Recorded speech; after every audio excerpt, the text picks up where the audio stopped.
3, saudara. Mari kita lihat bersama-sama ayat ini bersama-sama. Saudara lihat di dalam ayat yang di sebelah yang putih ya, saya ketebalkan. Sebenarnya dalam bahasa Inggris disebut you shall walk in all the ways which the Lord your God has commanded you, that you may live and that it may be well with you, and that you may, saya suka kata ini, prolong your days in the land which you shall possess. Saudara lihat ini dalam Ulangan pasal yang ketiga, itu dalam bahasa King James atau dalam Alkitab King James Version, itu persis seperti lembaga Alkitab dikatakan jalan yang diperintahkan kepadamu oleh Tuhan Allahmu harus kamu jalani supaya kamu hidup dan baik keadaanmu dan supaya lanjut umurmu di negeri yang akan kumiliki. Tetapi saya lebih tertarik dengan terjemahan NIV, New International Version. Dia katakan begini, dia tidak berkata tadi kalau saudara baca dia bilang you shall walk, kamu akan berjalan di dalam jalan kebenaran, tapi dia bilang begini, walk in obedience. Kata obedience, saudara yang sekolah pasti tahu, ketaatan.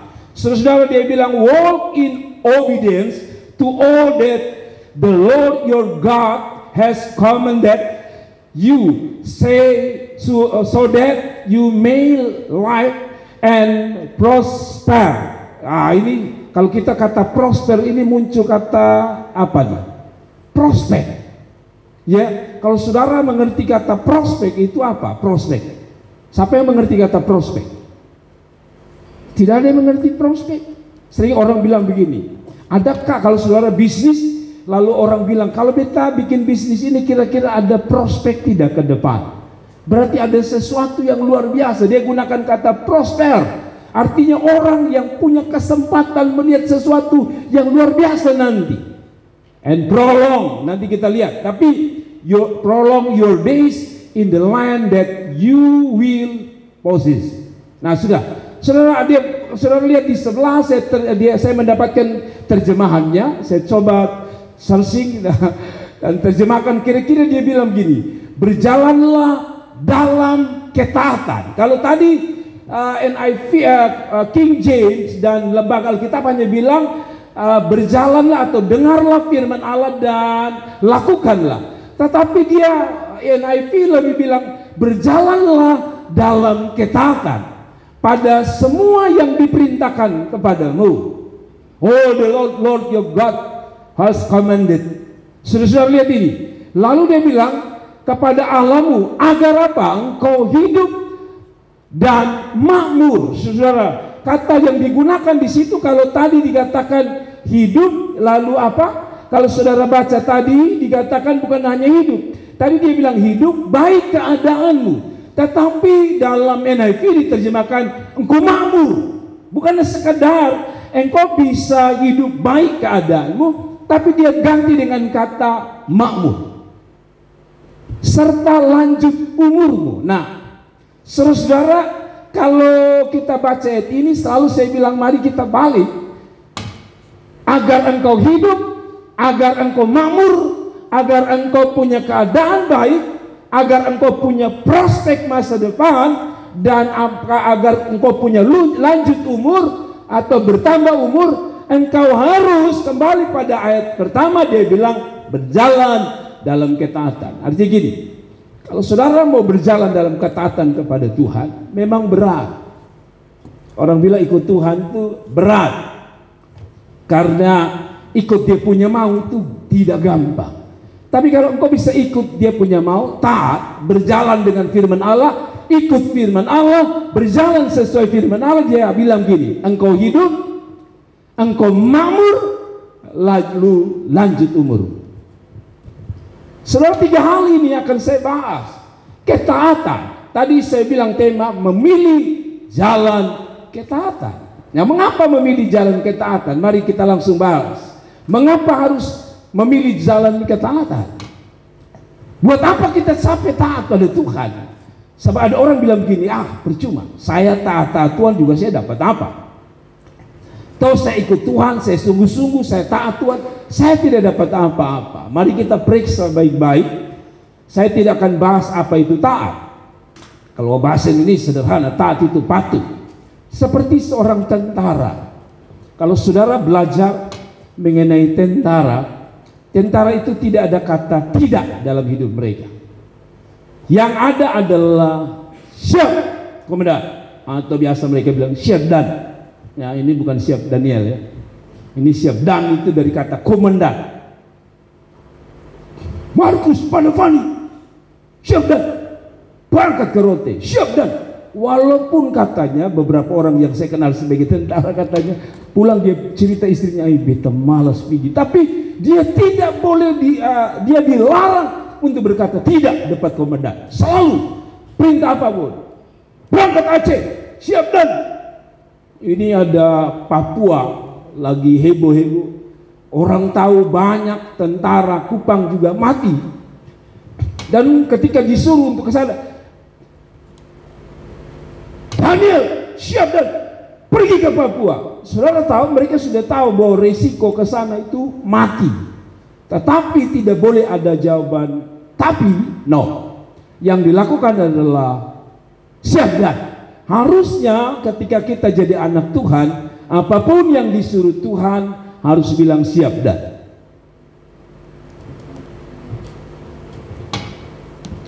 Harusnya ketika Tuhan suruh apapun dalam hidup kita, kita harusnya berkata siap komandan.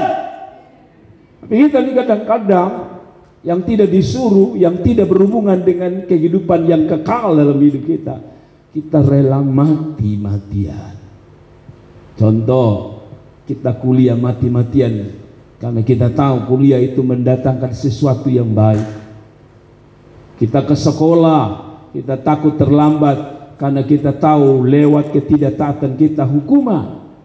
Sampai-sampai gubernur sekali bikin aturan, kepala dinas takut. Jam 5 kita sekolah.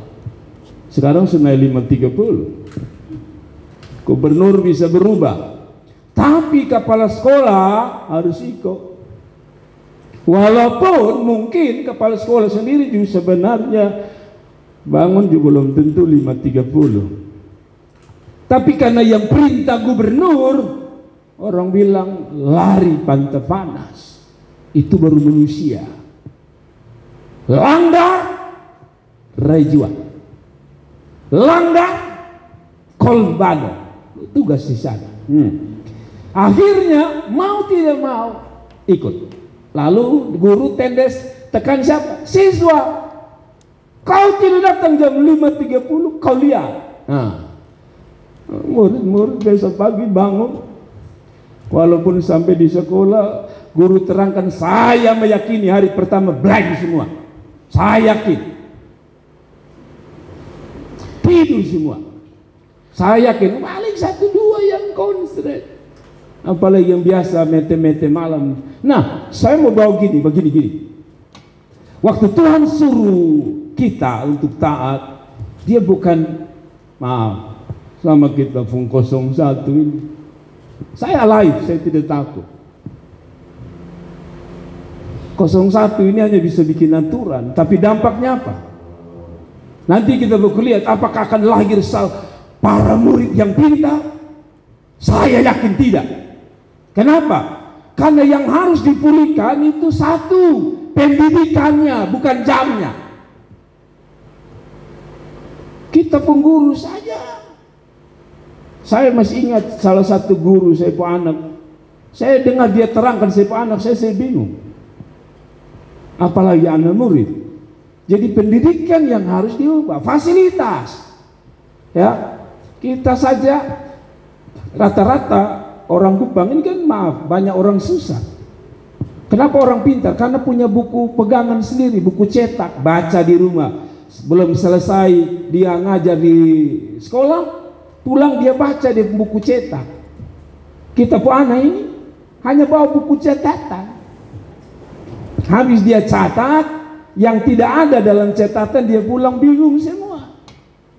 Yang harus dipulihkan adalah pendidikan, lalu fasilitasnya. Sekarang ini di Jawa sana Orang tidak pakai papan, kau suruh anak murid, habis dia tulis dia suruh murid hapus. Tidak, semain serba LCD, drag. Kita papan tulis saja, kadang-kadang masih lubang-lubang juga di kampung Apung. Saya ingat dulu saya SD itu, di tengah-tengah papan hitam ada yang lubang di tengah, karena dari buat mungkin dari jati dempulnya hilang, lubang tengah. Jadi kalau tulis-tulis sampai lubang, langgar sebelah. Ya, ini kenyataan. Saudara, dia bikin aturan, tapi belum tentu dia pun dampak ada. Saudara lihat, kenapa saya beryakin itu? Karena saya mengalaminya. Waktu sekolah itu, saya ingat waktu saya sekolah tahun saya dulu, itu komputer awal-awal. Kami ada sekitar 80 siswa atau lebih. Komputer, dulu belum ada laptop. Ada sih, tapi hanya orang tertentu. Zaman saya itu ada tahun 89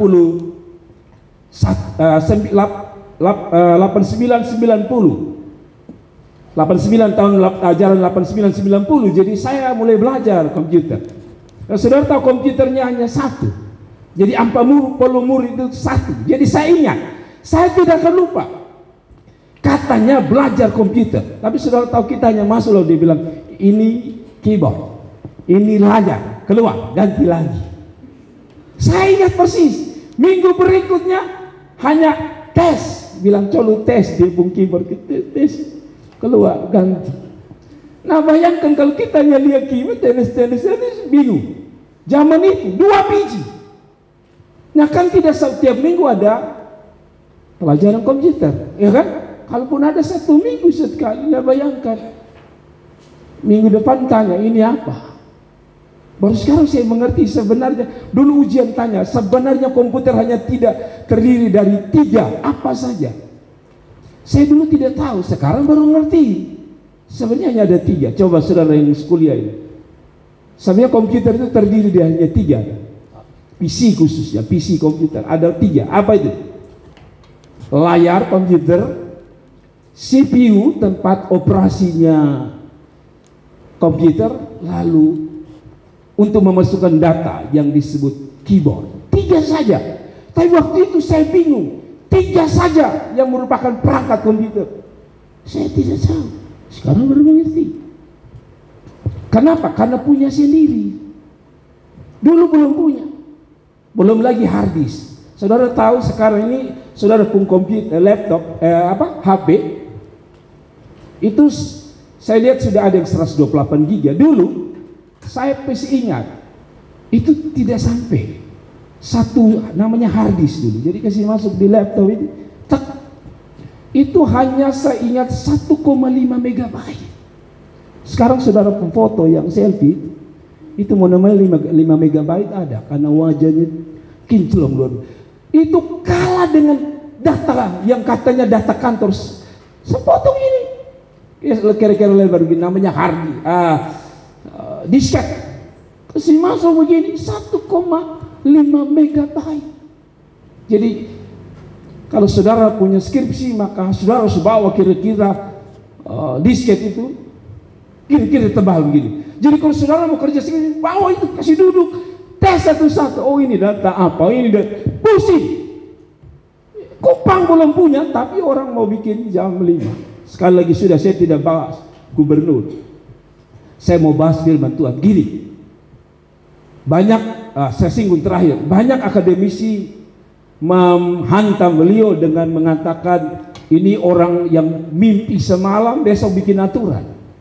Tuhan tidak bikin aturan, yang mimpi tadi malam lalu dia keluarkan. Ketika dia berfirman, dia sudah pikir apa dampaknya. Betul ya? Apa betul ya? Betul ya? Kita bu anak ini, ya kalau anak laki-laki masih mendingan lah. Kalau dia sekolah, nah kasihan. Kalau dia sekolah misalnya, puji Tuhan kalau dia tuh jauh 1 kali, misalnya kayak Oeba sekolah di Nekotet, maka dia bisa naik bemo atau naik ojek. Tapi kasihan misalnya dia hanya rumah di mana nih, di Lipos itu, Lalu dia sekolah hanya di SMA 6 sini atau SMA 3 sini. Lalu dia orang miskin. Lalu dia seorang perempuan, bisa bayangkan. Dia harus jalan mulai minimal jam 5 pagi. Lalu kalau laki-laki ganggu saya dia di jalan, kita pikir Tuhan ketika dia suruh Anda, dia sudah tahu bukan hanya dampak negatifnya, tapi tadi dia bilang dampak masa depan. Dia sudah kasih prospek. Tadi dia bilang kalau engkau taat ada prospek. Yang jam 5 ini lu taat, belum tentu lu jadi dokter, walaupun dia janji bahwa nanti SMA yang wan itu, orang Rote bilang SMA wan itu katanya hanya 2 SMA saja. Lalu kita mau lihat nanti setelah lulus, betulkah mereka lulus di UGM? Jangan sampai betul UGM. Dulu saya ingat SGM, bukan UGM tapi SGM, Sinti Gila Mengong.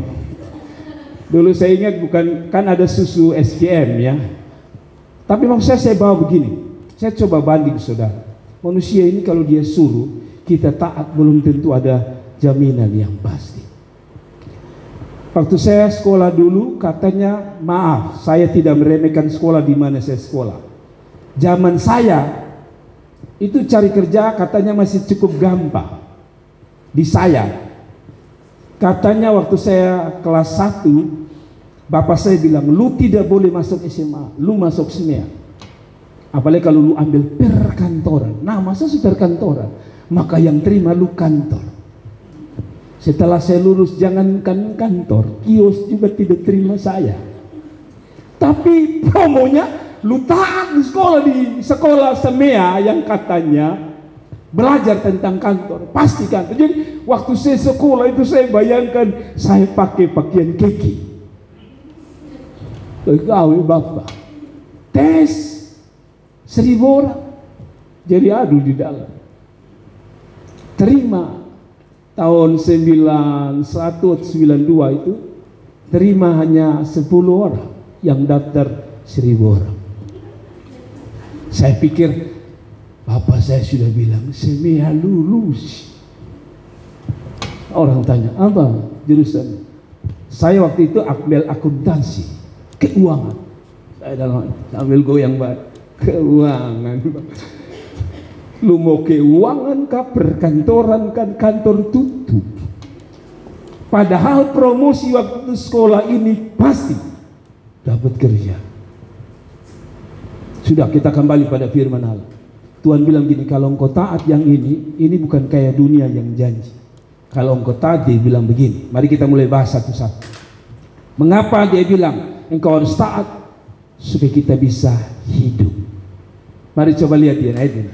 Mari kita lihat ini. Supaya kita bisa apa? Hidup.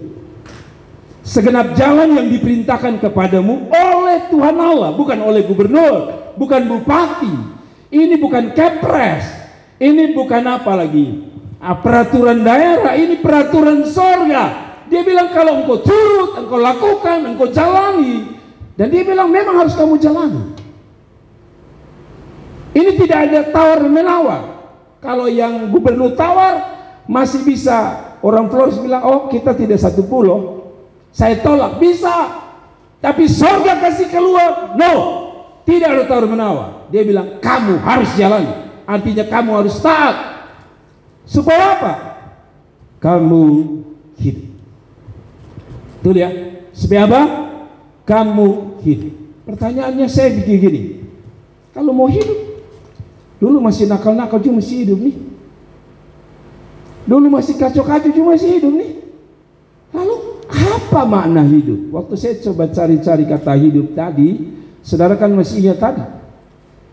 Kata hidup di sini ketika saya baca dalam terjemahan bahasa Inggris, dia menggunakan kata ini. Hidup itu artinya begini, bukan hanya sekedar hidup. Hidup itu seperti eksis. Apa itu eksis? Tetap ada. Keberadaannya tetap ada. Jadi kalau saudara lihat, ada orang suka ganggu saya gini. Kalau ketemu pendeta selalu bilang ke saya gini, ini pendeta satu, ini pendeta paling eksis di Facebook. Karena setiap hari dia ada. Kadang-kadang saya malu-malu, hilang 2-3 hari saya muncul lagi. Nah itu disebut hidup, eksis Selalu ada. Saya selalu pantau jemaat saya ini, khusus kaum muda ini. Instagram ada, dia pemuka ada, TikTok apalagi, dia pemuka ada. Itu namanya eksis, tetap ada terus. Ya, jadi pas bangun pagi kita belum lihat Yesus, dia pun wajah dahulu di Facebook. Jemaat saya ini. Kita baru buka mata, baru amin. Yang pertama wajah. Kalau saudara, saya suka main semua ya. Facebook saya main, YouTube saya main, apalagi TikTok saya main. Jadi di walknya saya itu ada yang muncul. Satu dengan gaya tulisannya, satu muncul dengan wajahnya. Kadang-kadang saya bingung, ini jemaat saya bukan, terlalu cantik segala gitu. Tetapi maksud itu yang disebut eksis, selalu ada. Dia bilang kalau engkau taat, engkau selalu ada. Apa maksudnya gini? Saya terjemahkan gini, ada banyak orang hidup tapi tidak selalu ada. Bagaimana tuh Pak Pendeta? Contoh gini, saya maksud gini, semua orang bisa hidup, tapi tidak semua orang tetap eksis di masa depan. Betul? Semua orang eksis, atau semua orang hidup, tapi tidak semua orang bisa eksis di masa depan. Saya lihat sebuah video dan saya pikir itu kenyataan. Saudara pernah hidup dengan satu teman yang memang ada yang jadi ya. Saudara kenal orang ini di kelas, pintar, luar biasa. Saya punya teman ada pintar luar biasa. Nah ini ada, jangan salah, pintar itu penting. Saya paling bangga kalau saya punya jemaat bisa pintar. Tapi yang saya tahu, saya pun teman-teman yang, saya jujur, saya ini orang yang termasuk kalau kerja PR selalu paling lambat, karena saya tidak terlalu bisa. Otak saya agak berah. Jadi kalau ujian itu start orang sulima, saya baru 1. Orang 10 saya baru 4. Dan saya berusaha untuk lebih dahulu. Tak pernah. Selalu saya sudah hafal. Ini ujian nanti yang sana dia lihat, dia bangun dahulu. Jadi saya tidak isi, saya hanya dia sabar dahulu. Cuk, dia taruh. Cuk, dia taruh. Logika kita orang begitu pasti punya masa depan luar biasa, betul ya? Tapi saya sudah lihat teman saya yang paling pintar, maaf, sekarang lagi luntang-lantung di jalan. Tapi saya juga lihat teman saya yang nakalnya minta ampun, yang kemarin datang kebaktian sini. Anaknya nakalnya minta ampun. Saya kenal dia, nakalnya luar biasa. Saya kaget waktu diundang, Pak Pendeta main-main ke rumah saya. Apa ya? Rumah satu di Bogor, satu di arah Penkase. Rumah besarnya minta ampun. Saya pikir-pikir, ini salahnya di mana? Saudara pernah ketemu teman begitu ya?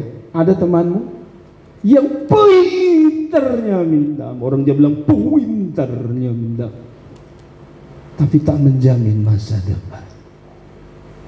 Lalu saudara bilang gini, itu Pak Pendeta bilang, tak usah pintar, yang penting takut Tuhan. Lucu bodoh namanya. Maksudnya begini, sekolah pintar itu penting, tapi tak selamanya. Saya sudah menemukan yang pintar, hebat pintar. Tapi menurut saya dia bilang kalau takut engkau selalu ada eksis. Jadi waktu saya kuliah lagi begitu. Setelah kuliah saya tahu persis saya. Itu sebabnya kalau saudara tahu saya tidak mampu ambil S1, saya harus istirahat, saya potak, supanas. Semua bilang lanjut S1, saya bilang supanas. Saya keluar diploma. Tapi dalam diploma itu saya mulai cari ide. Apa yang saya bisa lakukan? Kalau sekarang zaman saya orang terkenal dengan YouTube, dengan banyak hal. Saya ingat waktu itu yang lagi mewabah adalah membuat website. Jadi orang anak-anak muda tahu blog, kalau gampangnya blog. Karena website itu harus bayar, maka saya harus bikin blog untuk menulis khotbah-khotbah saya. Dan ketika teman saya yang pintar itu yang di Jawa sana, waktu dia searching, dia heran ketika dia ketik ilustrasi khotbah. Nama saya dimunculkan oleh internet, Pendeta Jerry Ado, keluar. Lalu dia ketemu saya di Kongres Surabaya, dia bilang begini, Jer, saya tahu saya kau bodoh. Saya bilang maksudnya terlalu sadis sekali kau ngomong ini. Ya saya tahu saya kau bodoh, tapi saya jujur waktu saya kehilangan ilustrasi khotbah, saya ketik nama ilustrasi khotbah, dia tidak tulis nama saya, tiba-tiba keluar ilustrasi dan tertulis nama saya jelas. Jadi kalau saudara-saudara tahu, saya punya website gereja sudah lama dan pribadi ya. Keluar dia bilang, kok kau bisa? Saya tidak bisa. Saya dalam hati itu kasih karunia namanya. Amin. Waktu engkau taat, Tuhan bisa memberkati saudara di posisi yang mungkin orang anggap itu lama. Waktu COVID itu terjadi, saya mulai pakai sampo lidi. Ya, kalau anak-anak saya tahu, ketika saya tidak punya fasilitas, satu gereja besar di kota Kupang, saya harus jujur, dia pendeta ketemu saya, hanya mau ketemu saya, lalu tanya, Bapak biaya berapa? Gereja kami kaya luar biasa, tidak bisa live. Saya bilang saya ada modal ini Bapak. Apa itu? Saya kasih tunjuk, hampir murahan satu. Lalu saya beli tripod. Lalu saya bilang itu saya punya kain, saya punya istri pun kain tiang kain pel gantung di kursi. Lalu lampu di sana saya pinjam dari tetangga, alias saya pun kakak. Lalu yang di sebelah lampunya satu saya ikat dengan sapu gemuti. Dia bilang, tapi waktu Bapak khotbah tampil bagus sekali. Ya, Bapak ke rumah saya, dia bilang, semudah itu dan semurah itu. Ya, kami yang pintar ini kok tak pikir. Saya bilang, ya terlalu pintar begitu. Mengerti ya? Ketika engkau taat Tuhan, jadi waktu itu saya taat Tuhan. Tuhan, saya mau bikin apa? Tuhan bilang, lu live. Dari mana Tuhan? Saya tidak mau tahu, live. Dan saya mulai dapat ide. Saudara, saya mau bilang sama saudara, waktu engkau taat, engkau pasti eksis. Saudara-saudara, dalam keadaan kami susah, kami eksis. Saya kaget waktu dosen saya kirim, dosen Amerika saya yang pintar itu kirim video, foto. Jen, kami lagi nonton live-mu di Amerika. Saya ketemu teman-teman saya bilang, bos saya pintar-pintar, live dan nonton di Amerika. Di Amerika. Saya tidak sedang menyombongkan, tapi maksudnya begini saudara, kita tetap eksis, itulah hidup. Ada banyak orang hidup tapi tidak eksis. Saya tidak bilang bahwa besok saudara foto dari pagi sampai malam. Bukan maksud.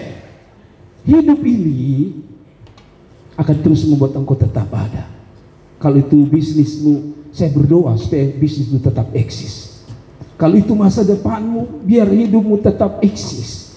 Ada amin. Kalau itu perjalanan karirmu, orang lain sudah mati, tapi engkau tetap eksis. Ketika orang terhenti melayani Tuhan, Anda tetap eksis. Saya harus jujur ya. Salah satu teman saya berhenti, pintarnya minta ampun, sekolah teologi, satu kelas, sempat jadi dosen, berhenti. Kenapa? Papanya meninggal, bisnisnya hancur, dia harus diminta untuk menangani. Dan sampai hari ini dia berhenti total dari pelayanan. Saya anak bodoh, bisa belajar taat sama Tuhan. Puji Tuhan, saya masih eksis. Dan saya percaya selama saya masih eksis, saya masih ada sampai kapanpun. Kasih tepuk tangan untuk Tuhan. Jadi kalau saudara mau lihat masa depanmu eksis, tetap ada, maka satu, taat. Katakan amin. Yang kedua, saudara-saudara, dia bilang apa? Supaya baik keadaanmu. Tadi dia tahu terjemahkan prospek, sebuah kesempatan yang luar biasa untuk meraih sesuatu yang luar biasa. Supaya baik keadaanmu. Kita taat untuk apa? Supaya baik keadaan kita. Mari kita baca yang dari ayat ini. Segenap jalan yang diperintahkan kepadamu oleh Tuhan Allahmu harusnya kamu jalani. Tadi supaya kamu hidup, sekarang supaya baik keadaan. Lalu kita coba duduk di situ, di tempat duduk saudara. Saudara begini, Pak Pendeta,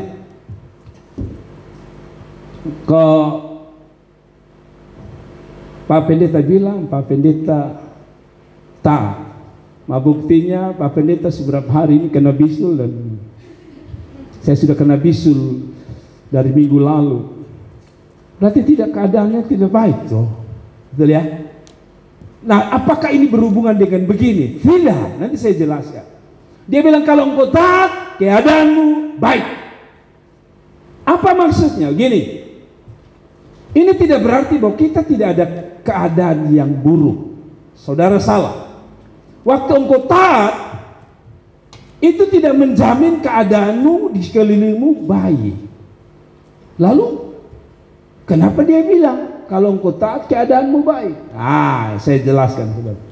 Maksud saya begini, keadaan di dalam hidupmu mungkin jalannya kelihatan buruk. Jadi itu akan dialami oleh siapapun. Ingat waktu Tuhan bilang kepada para murid, mari kita menyeberang ke seberang, gitu ya, dengan perahu, betul ya? Yang ajak siapa? Tuhan Allah. Tapi di jalan gelombang hantam, betul ya? Keadaannya buruk atau baik? Buruk, padahal yang dia ajak. Dan murid-murid taat. Kalau saudara baca Matius pasal 14 ayat 1 sampai ayat 22, saudara ingat itu? Dia bilang, ayo menyeberang lebih dahulu. Saya mau naik berdua. Murid-murid bilang, oke, engkau yang suruh kan? Secara manusia harusnya mereka jalan tidak ada gelombang. Tapi kenapa ada gelombang? Nanti saya jawab. Harusnya keadaannya baik. Betul, keadaannya buruk. Orang Israel, waktu Tuhan bilang keluar dari Mesir, pergi ke tanah perjanjian. Saya tanya saudara, di jalan baik tidak? Di jalan baik tidak? Buruk. Kenapa buruk? Air kadang-kadang tidak ada. Walaupun kadang-kadang Tuhan kasih air, tapi haus, lapar, itu sebabnya Tuhan kasih daging. Tapi sempat mengalami itu. Belum lagi diburu oleh apa? Orang Mesir. Buruk. Lalu sudah bilang, lihat, itu pada maksud taat tuh. Abraham taat waktu dia bilang keluar dari Ur Kasdim ke tanah perjanjian, ke tanah yang belum pernah engkau lihat. Abraham taat. Tapi apakah keadaan Abraham baik-baik saja? Tidak. Di tengah jalan dia menghadapi masalah. Masalah apa? Abraham dia punya masalah dengan Lot. Betul ya? Betul ya? Waktu mereka akhirnya mereka pisah. Masalah. Nah, lalu Bapak Gembala bilang katanya, dan ayat ini bilang, kalau kamu taat, keadaanmu baik. Bukankah ini terbalik? Kalau kita sudah lihat tadi, terbalik, ya kan? Lalu kita pun diri saja. Kadang-kadang Bapak Gembala kita sudah taat, kita pun keadaan terbalik. Nah, saya mau bilang sama saudara, bangunan ini, waktu Bapak Mindong kerja di yang kasih lebar ini, saya mau coba bawa ilustrasi gampang. Waktu tambah ini gedung pertama kali, ini gedung sebelumnya kan ada tertutup di sini bagus, ada catnya bagus. Lalu Bapak Edu kasih bantuan penghancur tembok. Saya tanya saudara, kami mau bikin ini gedung jadi baik atau jadi hancur sebenarnya? Ini gedung sebenarnya mau bikin jadi baik, dan hari ini kita duduk aman-aman. Tapi prosesnya, waktu diproses, itu harus dirobohkan temboknya. Dan yang ikut kerja pasti tahu, waktu dirobohkan itu tembok hancur. Ya, jatuh, lalu keping, debu, semua. Kalau orang foto, orang bilang, dasar pendeta bodoh, gereja bagus-bagus, dikasih hancur begini. Tapi lupa bahwa itu hanya proses. Jadi yang kita lihat ini seperti tembok yang rubuh tadi, hancur. Waktu beliau Pak Min ambil alih untuk nentukan kerja ini, bikin pertama dia punya galian, kalau saudara lihat lebih tidak berbentuk, tambah hancur. Tapi setelah kita bangun, akhirnya kita bilang, oh ini gedung baik. Ngerti? Yang dimaksudkan Tuhan dengan baik artinya gini, kita memang akan menjalani masa proses kurang baiknya, tetapi tunggulah, karena dia akan menyelesaikan gedung itu menjadi gedung yang baik. Demikian hidupmu, ketika engkau taat, dia harus lewat proses tadi, merobohkan, pasang kembali. Dan pada waktu pasang kembali belum diplaster, pasti kita lihat gedungnya jelek. Tapi setelah selesai dari karya dari seorang tukang, kita bilang, wah ternyata bagus. Demikian Tuhan, kalau dia janji kau taat, itu bukan berarti langsung hidupmu jadi baik. Dia harus proses lewat kesusahan, lewat air mata. Dan satu saat ketika Tuhan bikin engkau jadi baik, engkau bilang, Tuhan kau sungguh luar biasa. Yang penting apa? Taat. Bapak, tapi bepunya hidup seperti proses tambah hancur. Taat. Mari kita lihat Kejadian 50-20 telah membuktikan. Yesus berkata begini, memang kamu telah mereka-reka yang jahat. Jadi untuk bisa, saya baca dulu. Memang kamu telah mereka-reka yang jahat. Siapa yang mereka-reka? Saudara-saudaranya. Lalu dia bilang, terhadap aku. Tapi Allah telah mereka-rekanya untuk apa? Kebaikan. Kalau Yusuf langsung lihat kebaikan itu di hari pertama, maka Yusuf akan marah Tuhan. Tapi Yusuf tahu, saya taat saja. Semakin dia taat, hidupnya tambah rusak. Saudaranya jual, saudaranya gosip, Potifar kasih hancur dia, masuk penjara. Kalau dia hanya lihat bahwa kebaikan itu hanya di depan matanya, dia sudah tinggalkan Tuhan. Tapi dia taat, saudara. Yusuf itu taat. Sambil dia tunggu, dia taat, tapi dia maju selangkah, dan kita tahu pada akhirnya dia menjadi Perdana Menteri di Mesir. Mengerti mau saya sekarang? Jadi kalau saudara bilang, Tuhan ini proses terlalu sakit, rasanya hidup seperti gelap dan hancur, Anda salah. Itu proses menuju kata tadi, kebaikan. Dan dalam proses sampai di situ, Anda harus taat seperti Yusuf. Mengerti sekarang? Mengerti sekarang? Jadi kalau saudara tiba-tiba ikut Tuhan sungguh-sungguh, lalu hidupmu bukan tambah diberkati, mungkin tambah turun, saudara jangan bilang, percuma. Tidak, itu bagian dari ujian untuk engkau taat atau tidak. Tapi waktu engkau taat, dengar baik-baik, proses untuk sampai pada kebaikan itu pasti datang. Sekali lagi, waktu engkau akan melewati tempat-tempat proses. Ya, tadi pagi pendeta dari Surabaya singgung bilang, pasti Pak Pendeta dulu tidak langsung begini, pasti ada doa sini. Saya tiba-tiba ingat betul. Bapak Ibu tahu dulu ini di sini masih tanah semua. Setelah kita bangun tembok ini, kami tidak punya uang. Jadi di sini ini tanah putih semua, saudara. Namun di tanah putih ini saya sering doa di pojok sana. Di tanah putih ini malam-malam begini. Nah sekarang sudah banyak terangnya. Saya sendiri kadang-kadang, istri saya tidak ajak anak-anak saya, kadang-kadang saya datang ke sini nangis ini berdoa di sini. Kalau saya lihat keadaan itu makin nangis, karena seperti kapan Tuhan buka lantai untuk saya. Namun satu waktu, oleh karena sesuatu, yaitu karena mau ada Paskah, saya bilang sama kakak saya, kami harus buka lantai, tapi kami tidak punya uang. Besok yang tuan rumah sudah bilang, Bapak harus pindah, kita harus layakkan Paskah di gereja ini. Lalu kakak saya bilang, butuh tenaga, butuh. Dia bilang sama orang-orang ikan sana. Kebetulan waktu dia masih jadi mandor gitu. Dia bilang sama, siapa yang mau bantu saya? Semua angkat tangan. Dia yang bayar gaji, angkat tangan. Bisa bantu saya? Semua belum bisa. Di mana? Bantu buka lantai. Dan saudara-saudara, mereka datang sekitar jam 5 atau jam 6 sore. Saya ingat. Mereka satu kali buka lantai, malam itu jadi juga. Tapi dimulai dari melihat sesuatu yang buruk. Jadi kalau saudara lihat sesuatu yang buruk dalam prosesmu, ingat di otakmu, bukan mundur, tapi makin taat sama Tuhan. Maka dia bilang, orang bisa reka apapun tentang hidupmu, orang bisa menjatuhkan engkau apapun, bahkan mungkin sempat menjatuhkanmu, dan engkau rasanya, saya sudah hancur. Tapi kalau engkau memilih taat, ingat, dia yang bikin cerita lanjut tentang hidupmu. Tuhan yang akan bikin cerita lanjut tentang hidup. Ada amin? Karena Yusuf begitu. Saudara-saudaranya pikir gini, buang sumur, ceritanya sudah selesai. Film tentang Yusuf sudah selesai. Tuhan bilang, taat tidak.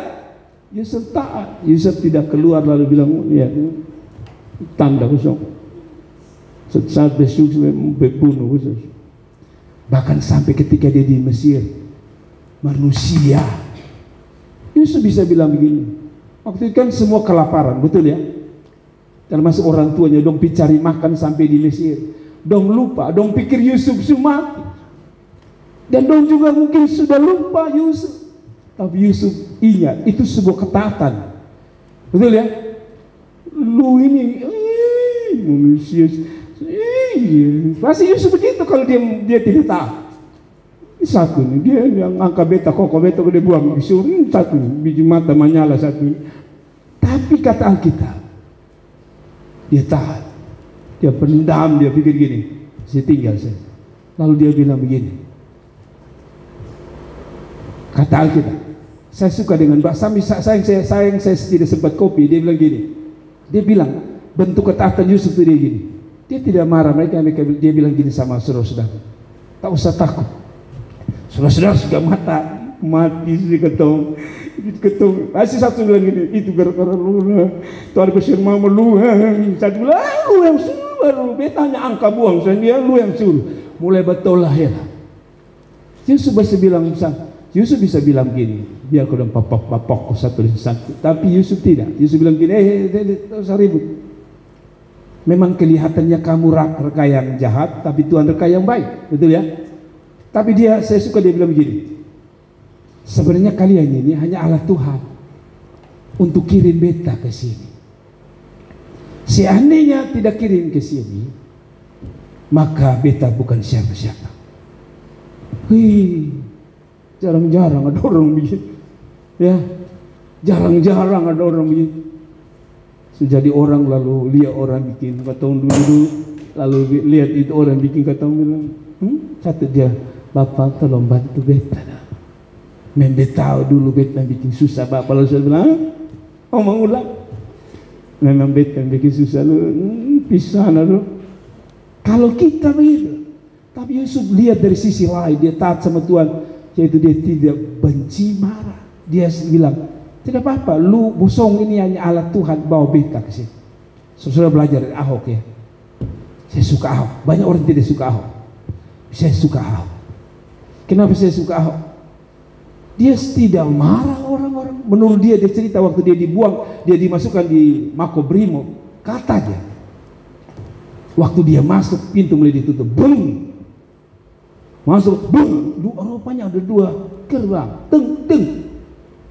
Sudah tahu, menurut orang, Ahok itu kan dia tidak takut, dia ancam-ancam saja. Tapi hari itu kok dia tidak marah. Dan tanya dia, apakah kau marah waktu kau masuk penjara? Dia bilang, tiba-tiba waktu pintu tertutup yang kedua, ada damai sejahtera yang turun. Saudara tahu apa yang terjadi? Orang mulai lihat Ahok dizolimi. Saudara tahu, hari-hari ini orang omong Ahok bukan kejelekannya, tetapi justru bilang, ini baru orang mantap. Beda dengan HRS. Tahu HRS ya? Sekarang di mana? Maka engkau tambah. Saudara lihat, orang-orang yang memperlakukan hidupmu kelihatan mereka baik, tapi karena mereka tidak taat sama Tuhan, hari ini mereka tak jadi apa. Kalau memang hidupmu taat sama Tuhan, kelihatannya kacau hari ini, kelak hidupmu akan lebih baik dari orang yang merancang kejahatan. Tidak ada kata Tuhan tak usah bikin dong kayak Yusuf. Jadi kira-kira saudara mengerti ya sampai di sini ya. Tadi kan saya bilang, kenapa kalau begitu kita mengalami buruk? Yaitu seperti gedung, mau lihat yang baik harus kasih hancur dahulu, baru bisa bangun gedung yang lebih baik. Saudara, menurut saudara ini gedung ini saya bisa bangun lantai 10, bisa tidak? Bisa. Lanjut saja lebih murah. Tapi orang-orang yang tahu membangun seperti Bapak Mindo tahu, kalau kita paksa bangun, ini hari ketong pakai semua orang dari dunia manapun datang dalam peresmian. Apalagi pas peresmian, Ibu Lin, Ibu Gembala dengan ibu-ibu di sini masak makanan yang enak-enak lalu undang kami peresmian 10 lantai. Tapi karena dibangun di atas yang lama ini, saudara tahu, ini tebelah-tebelah. Pas pakai 3 hari, ada yang memimpin bangkit, sukan nama Yesus, gedung rubuh. Bukan karena kuasa Tuhan, karena kebodohan kita. Untuk bisa 10 lantai bongkar ini dari bawah lagi. Mengerti? Waktu bongkar itu hancur tidak? Hancur. Tapi untuk bisa menghasilkan yang lebih baik, memang harus menghancurkan dulu. Lihat dulu yang hancur dulu. Ada amin? Ada amin? Katanya Tuhan itu seperti apa? Tukang periuk, tukang bejana. Kalau saudara baca mengenai Yesaya, setiap yang dia bentuk, kalau ada retak dia tidak, orang kupu bilang tempel-tempel, ini retak sedikit. Kita ini kan begitu. Saya masih ingat dulu kecil-kecil itu suka main tanah liat. Tanah apa? Tanah liat ya. Gali-gali kita bikin orang, kasih badan, tempel kepala. Kadang-kadang kalau dia kering gitu, kan kita bukan profesional. Pas kering itu, tangan yang memang jadi, tapi tangan retak. Main-main begini dia lepas sendiri. Kenapa? Karena memang diproses dengan cara yang salah. Tapi saudara lihat itu yang kerja orang Cina yang dari Tiongkok kerja, itu dia bikin ular lidah itu tipis minta, tapi tak patah-patah. Karena dikerjakan dengan baik oleh tangan yang baik, dan mutu yang di bahannya juga baik. Demikian hidup kita. Ketika kita taat dengan baik-baik, kelihatannya amburadul. Kalau saudara lihat pelukis-pelukis yang hebat itu, kadang-kadang kita nih mau lukis badan saja, lukis manusia. Siapa yang bisa gambar di sini? Yang bisa menggambar? Tidak apa-apa, gambar jelek lebih baik. Saya minta maaf. Saya ini walaupun itu saya pun keponakan, kami pernah satu kelas, jadi suka gambar-gambar dengan dipunya, dengan drawing ya. Suka gambar-gambar. Jadi orang sekolah kami gambar-gambar. Kadang-kadang orang bilang mantap, tapi ada yang bilang begini, nah, kepala kecil, badan besar, tangan kecil lagi. Saudara pernah gambar begitu ya waktu SD. Nah, tetapi kalau saudara lihat pelukis hebat itu lain. Dia tidak kayak kita kok, pegang tangan pelan-pelan. Sampai-sampai dulu ada orang Jawa, saya masih ingat. Dia ada alat. Jadi kalau saudara ada lukisan di sini, ambil itu alat. Dia seperti jangka, tapi khusus jangka untuk gambar. Saya ingat sih, dia jual waktu itu 7.15 jam itu mahal. Jadi kalau saudara mau jiplak, dia hanya ikut-ikut di pensil di gambar sebelah sini, misalnya artis gitu. Di sini nanti dia punya pensil gambar di sini. Jadi kalau saudara garis aris ini nanti itu apa misal itu juga gini-gini. Jadi kalau saudara bikin bulat begini, itu di sini bikin bulat begini. Kalau saudara kasih rambut begini, ya dia kasih rambut begini. Jadi hasilnya bagus sekali. Saya lihat teman saya beli. Jadi memang dia begini-begini, sini begini-begini. Tapi jadi antara ini dan ini beda. Saya tidak tahu salahnya di mana. Tapi mau saya begini. Yang namanya bukan ahli itu begitu. Tapi Tuhan kita ahli dalam membuat sesuatu yang baik. Dari mana saya tahu Tuhan itu ahli? Saya selalu bilang, selalu dia cipta hari pertama dia bilang, setelah jadi dia bilang gitu. Lalu dilihat Tuhan itu baik adanya. Cipta hari kedua, lalu dia bilang baik adanya. Cipta hari keempat, dia bilang, lalu dia lihat baik adanya. Cipta Adam dan Hawa dia lihat baik tidak? Baik. Tuhan adalah desainer terbaik. Kalau dia rancang, pasti terbaik. Amin. Buta-buta huruf Bapak, maka kalau dia rancang, Sekarang ini katanya ada beberapa orang yang katanya di Kupang ini yang dulu dong bodoh, dong sebagai orang bodoh. Saya omong sudah karena ini sudah terkenal. Bapak Mimi pasti tahu. Dulu ada satu orang sabu, bodoh, tahu baca, tapi kaya di kota ini. Bapak Edi pasti tahu. Siapa itu? Saya sebut saja. Ini saya dengar, dia buta huruf, namanya Boleh Kali. Buta huruf. Apakah ini cerita benar atau tidak? Kalau ada keluarga yang saya minta maaf. Ada sebuah cerita yang katanya lucu adalah dia baca koran. Karena tidak tahu baca, korannya terbalik.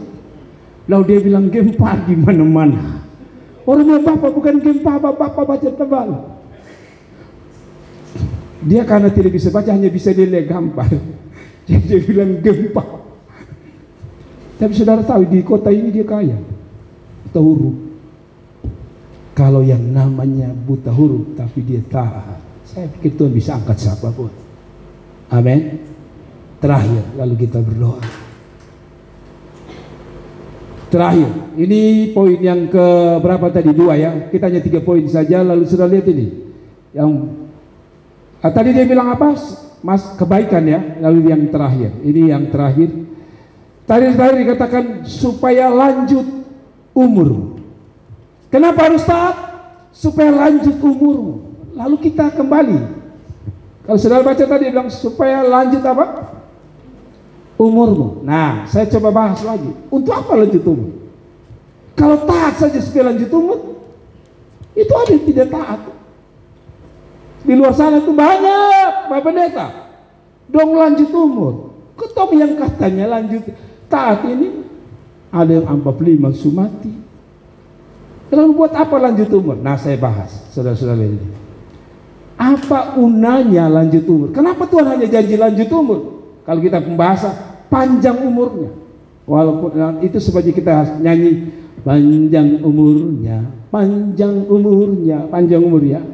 Walaupun kita tidak tahu kapan dia mati, tapi manusia rindu dia panjang umur. Pertanyaannya, orang yang tak mengenal Yesus juga panjang umur, janjinya juga sama, panjang umur. Atau pernah saudara dengar ada Abdullah di sana, dia anak ulang tahun lalu dia nyanyi pendek umurnya, pendek umur. Tidak ada, semua nyanyi panjang. Lalu apa bedanya janji panjang umur untuk orang taat ini?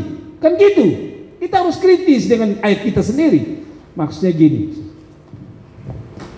panjang umur itu semua orang punya. Tapi kenapa dia bicara tentang panjang umur? Coba kita lihat ayat ini ya. Saudara lihat ayat ini. Sebelum saudara lihat ini, saya mau lihat saudara lihat ini. Ini sebenarnya bukan Kejadian 50 ayat 20 ya. Ini Amsal. Amsal bilang gini, konon hikmat itu ada pada orang tua.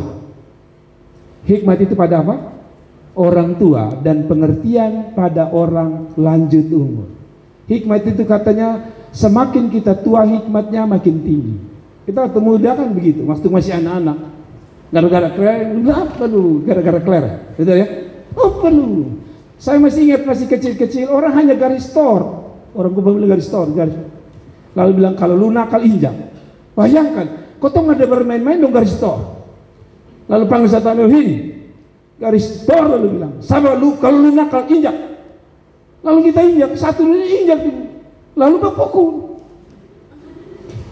Kenapa kita berpukul? Padahal orangnya garis tor.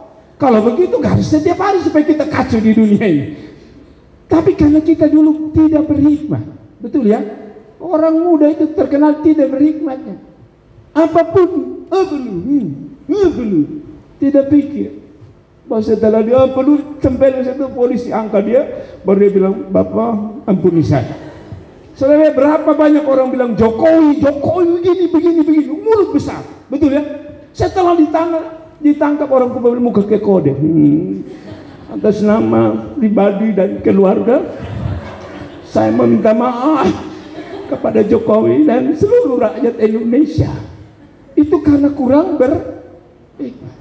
Tapi lihat setua-tua kan, beda kan? Ya kan? Beda dengan betong yang saya mau ke 50. Jadi antara pindah dengan masih gigi 2 mau masuk gigi 3. Maka Bapak Edu, Bapak Mindong gigi 4 bisa stabil. Jadi kalau ada orang bikin ya Sudah lihat anak-anak. Beda dengan saudara, apa anak-anak tahu diri sendiri gitu kan gitu. Katanya makin tua. Kenapa orang lanjut umur? Karena Tuhan kasih kita hikmat. Lalu pertanyaan saya, ini yang saya bilang, Tuhan memang kasih umur panjang, tapi kalau engkau taat Tuhan kasih hikmat. Lalu kita tanya lagi, kalau hanya hikmat saja buat apa panjang umur? Salah. Saudara ingat Raja Salomo? Ingat Raja Salomo? Itu raja. Satu waktu Tuhan tanya dia, Salomo maksud, ya Tuhan, lu minta apa? Kalau kita jadi zaman sekarang, apalagi kayak saya di Oto Sulam, Tuhan, Oto ya mahal sedikit lah. Kalau bisa kasih uang bensin sekali. Itu manusia kita, betul ya? Betul ya? Kalau yang wanita, kamu minta apa? Agnes. Maka Agnes kan jawab, nih beta seumur 38, jadi kasih beta umur yang mau beta kira-kira umur 22, 25 lah gitu. Pasti kita minta itu. Salomo waktu ditanya, Salomo itu kurang apa? Ganteng luar biasa. Sisa dia jawab, ya istri 7 cukup lah gitu. Tapi Alkitab tidak. Dia bilang apa? Tuhan bilang apa? Dia minta hikmat. Dan kalau saudara baca tadi, kebetulan saya baru duduk di situ, pas saya mau cari sudah dipanggil oleh Ibu Yanti, kami undang hambanya maju ke depan. Saya baru ingat. Lalu kalau saudara baca nanti cari ya. Karena dia minta hikmat, Tuhan bilang, karena engkau minta hikmat, maka aku memberkati engkau dengan seluruh berkat-berkat jasmani. Saya mulai pikir-pikir, kenapa hikmat itu Tuhan kasih untuk orang yang umur lanjut? Karena hikmat itu penting. Dan kita tahu Salomo satu waktu ada masalah, ada 2 ibu. Karena itu masa kelaparan. 2 ibu ini satu permisi, pas muku melahirkan anak keluar mati, satu muku keluar anak hidup. Tapi karena tidak ada zaman dahulu itu ada pencatatan sipil yang catat lupuanan nama siapa, tidak ada apa cadikul apa dinas kependudukan mau itu sudah. Jadi tidak ada yang catat ini jam berapa. Sekarang kan enak, kalau kita lihat orang mati jam berapa, orang kasih tahu 5.30. Lahir jam berapa? Dia perlu sakit jam 6. Melahirkan jam 8. Muku 2 jam. Tahu. Zaman itu tidak ada yang kasih tahu. Jadi tidak tahu siapa punya anak. Yang satu lahir, satu bilang begini, saya punya anak, karena lapar kan. Satu bilang begini, kalau saya punya anak lahir, potong saya punya anak, kita makan sama-sama. Zaman itu kelaparan luar biasa. Betul ya? Catatan 5 itu 2 kali.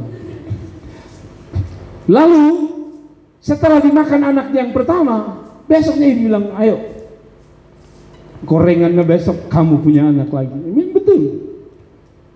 Lalu dia kasih tahu raja bahwa ini anak saya. Tapi singkat cerita begini, mereka baku tarik.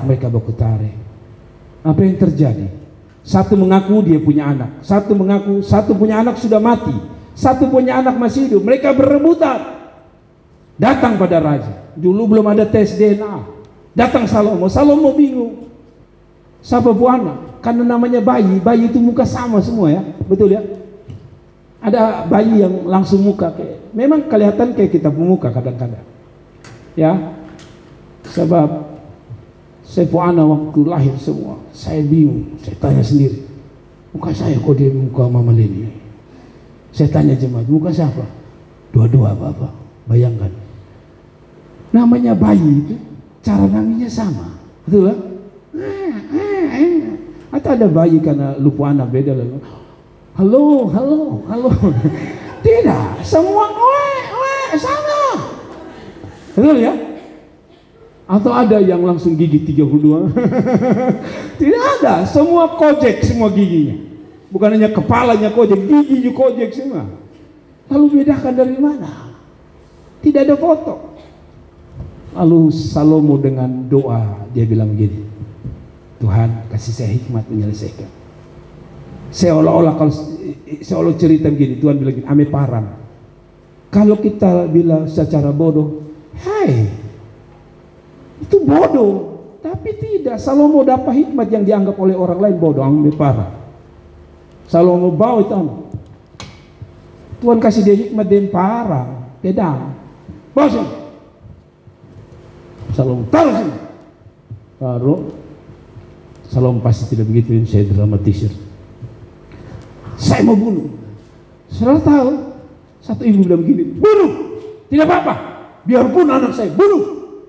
Satu bilang, jangan raja, jangan raja, biarkan ibu itu ambil anak itu, jangan bunuh anak itu. Raja bilang, oh, sekarang saya tahu yang punya anak itu siapa sesungguhnya.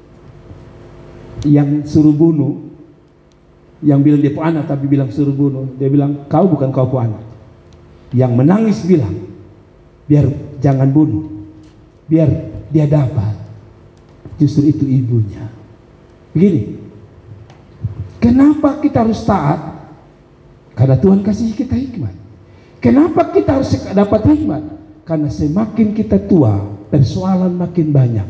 Orang yang tidak punya hikmat akan susah di masa yang akan datang. Betul tidak? Betul tidak? Betul tidak?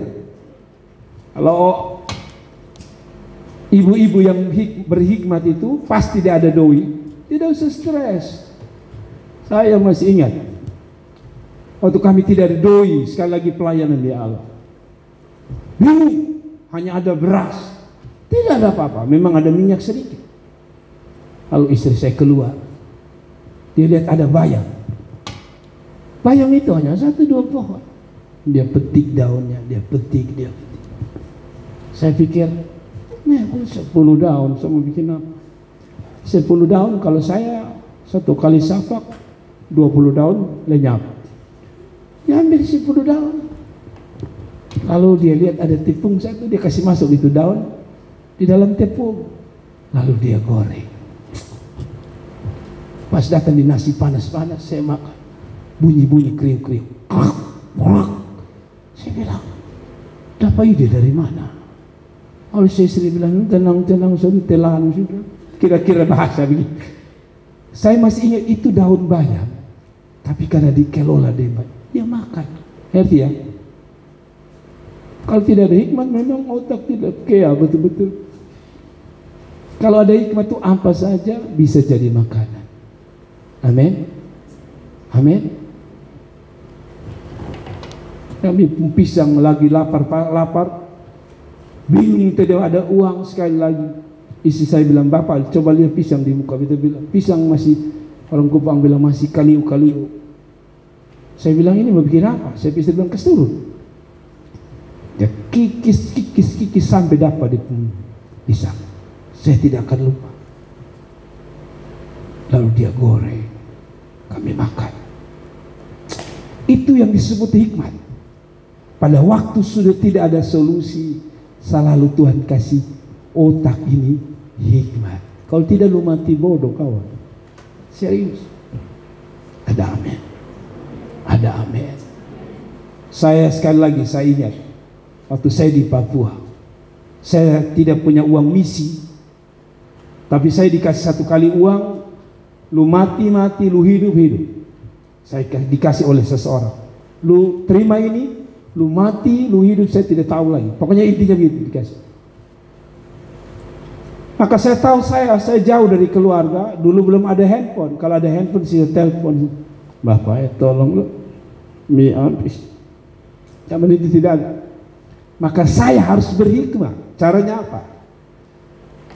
Beras saya itu di orang Kupang bilang di belek kira-kira begini.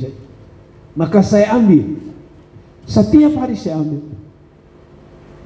Saya tidak seperti dalam cerita waktu saya baca masih kecil itu, ada satu cerita, buku cerita, kasih masuk 1 biji, lalu dia jadi tumpah-tumpah.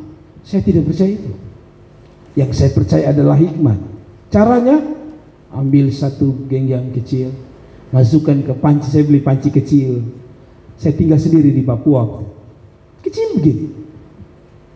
Lalu saudara-saudara, tapi dia pun itu lingkaran agak sedikit besar. Ambil air banyak-banyak. Beras sedikit, air yang banyak. Lalu habis masak itu saudara tahu, itu biar beras tidak naik. Pasti dia naik. Kok air banyak? Jadi kalau air sudah banyak, maka itu yang saya makan. Jadi saya cerita supaya anak-anak saya tahu, itu namanya hikmat.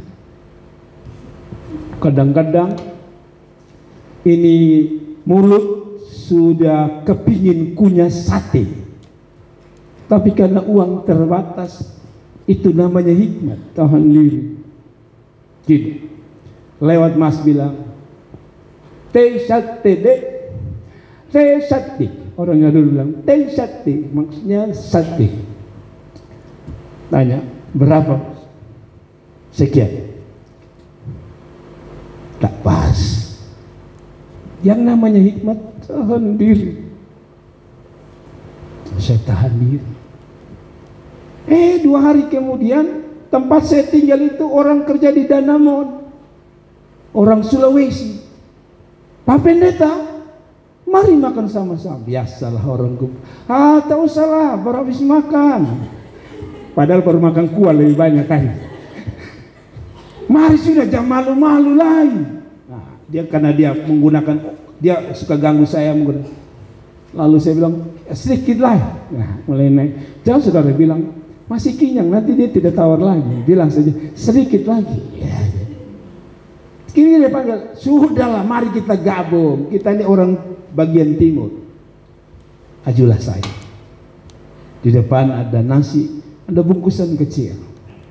Tapi saya lihat, kalau itu daging biasa kan jelas. Saya lihat ada lidi-lidi ke atas. Saya bilang, Tuhan, memang kalau Tuhan menyediakan tepat pada waktunya. Seandainya saya beli sate hari itu, habis uang saya, maka beras selanjutnya tak pernah. Hikmat membuat saya sabar, dan kesabaran itu menghasilkan lidi muncul di atas kertas. Mengerti ya? Saya cerita ini tidak nambah, tidak kurang. Saya masih punya teman sampai hari ini. Sekarang dia justru sudah tinggalkan pekerjaannya di Danamon, sudah menjadi gembala sidang. Dan saya sekali lagi, itu namanya hikmat. Kenapa Tuhan kasih umur panjang? Sebab makin tambah umur, makin berhikmat. Jadi kalau ada anak-anak yang nakal lalu bilang bodoh, soalnya ada otak, memang kata Alkitab makin tambah umur tambah hikmat. Jadi kenapa Tuhan kasih umur? Ujungnya tambah hikmat. Jadi kalau engkau tambah umur tapi tambah tidak tambah hikmat, Anda gagal. Lalu satu lagi dia bilang begini, supaya saudara ngerti. Satu lagi dia bilang begini, kenapa umur yang dia kasih bukan emas? Tadi Salomo, karena Salomo dia bilang dia satu gini, kenapa umur yang dia kasih? Karena pemazmur lihat begini, sampai masamu tuamu aku tetap dia. Tadi saya bilang, apa perbedaan agama sana tambah umur, kita tambah umur? Bedanya di sini. Kalau engkau taat, dia bilang sama-sama tua. Orang di sana tua, kita di sini tua. Kita yang taat Tuhan tua, di sana yang tidak taat tua. Tapi dia bilang, aku tetap dia. Maksudnya gini, Tuhan tetap setia dengan saudara. Ada banyak orang tambah umur, tapi Tuhan tak setia dengan dia. Lalu dia bilang, sampai masa putih rambutmu, aku menggendong kamu. Makanya di sini kayaknya saya dan Matri saja yang rambut putih, dan kami dua saja yang digendong Tuhan. Rambut hitam semua itu jalan kaki semua. Karena kita bilang, sampai masa putih rambutmu, aku menggendong kamu. Tak lelah digendong Tuhan. Setiap orang yang ketemu teman-teman saya di grup, entah itu mantan teman SMP, SMA, selalu mengolok saya. Masih muda, rambut putih, kayak opa-opa saja. Saya bilang, kalau di gereja semua itu panggil opa, mau bilang apa lagi? Chat sedikit lah. Saya bilang, tidak. Saya pegang janji Tuhan ini. Yang rambut hitam jalan kaki, saya digendong Tuhan. Lalu mereka ketawa. Maksud saya begini, tidak. Dia sedang bicara tentang kenapa umur panjang. Umur panjang itu makin tua. Betul ya Matri ya? Waktu kita masih muda itu, Timor Leste itu saya percaya Matri jalan ujung Timor Leste ke ujung kuat. Sekarang jangankan Timor Leste, kamar mandi ruang tamu saja semulai susah kita. Tapi dia janji pada masa tua di mana kita kehilangan kekuatan, Tuhan memberi kita kekuatan. Ada amin. Maksud saya begini, memang kita jalannya mungkin agak tergopoh-gopoh karena umur, tapi mental dan jiwa kita kokoh dan kuat. Ada banyak anak-anak muda yang kelihatannya jalan strong, maco, tapi ada masalah. Tuhan, aku tak mampu. Lebih baik aku bunuh diri. Tuhan, tua kelihatan lemah, tapi karena digendong Tuhan ada kekuatan. Amin. Makanya saya jujur saudara, sebenarnya kaki kanan saya ini berat untuk diangkat. Tapi saya pikir Tuhan, saya percaya kekuatan dari Tuhan pasti tolong saya. Amin. Yang herannya, Mas kalau kuat begini lihat enak, masih turun. Kadang-kadang saya bilang bingung, Tuhan, kenapa tidak selamanya saya jalan kuat? Tuhan sedang bicara bahwa ada titik manusia itu tak berdaya. Anda tidak percaya, tunggu tua. Setua baru. Makanya kalau saudara jangan ngomong orang tua, jangan cepat sedikit, lama sekali tua satu. Lu belum tua nah. Dulu ada satu bayi tua di Alor, itu gigi tidak ada. Kami selalu guyon dengan dia. Setiap bangun pagi, bayi, ada odol. Dia pun gigi tidak ada satu pun. Namanya bayi Simpson. Itu sebabnya kakak Son yang itu nama dari beliau. Betul, kakak Son yang bilang tidak ada gigi. Setiap kali bangun pagi bilang, Pak saya tugas pertama kali bilang, Pak Pendeta bawa odol, bawa. Untuk siapa? Kasih bayi. Jadi saya kasih. Bapak ini tahu orang. Saya kasih begini, woi bayi tua marah, pendeta. Apa kok model begini? Saya bilang bayi. Saya tulus memberi. Saya betul karena belum tahu. Saya tulus memberi. Dia bilang, hanya mah. Ada gigi. Lalu dia bilang selalu dia bilang begini, lu belum tua. Saya pun gigi sini mulai habis. Karena itu jangan pernah olok. Jangan kalau saudara lihat, kadang-kadang anak-anak muda ini agak nakal. Kalau dia lihat orang tua jalan, dia juga ikut ke belakang. Kalau dia lihat orang tua jalan, dia juga bikin begini. Lu belum. Tapi dia bilang, orang yang takut Tuhan, taat Tuhan, Tuhan gendong kita. Sama-sama punya masalah, tapi Tuhan gendong kita. Aku telah melakukannya dan mau menanggung kamu terus. Aku mau memikul kamu dan menyelamatkan. Apa artinya? Tak bosan-bosan dia pelihara kita. Kan dia bilang, saya sudah lakukan dan akan melakukannya lagi. Kenapa dia kasih umur panjang? Saya tanya beberapa orang. Waktu ketemu beberapa orang saya tanya, Bapak mau umur panjang? Mau. Pak Pendeta doa supaya kami umur panjang.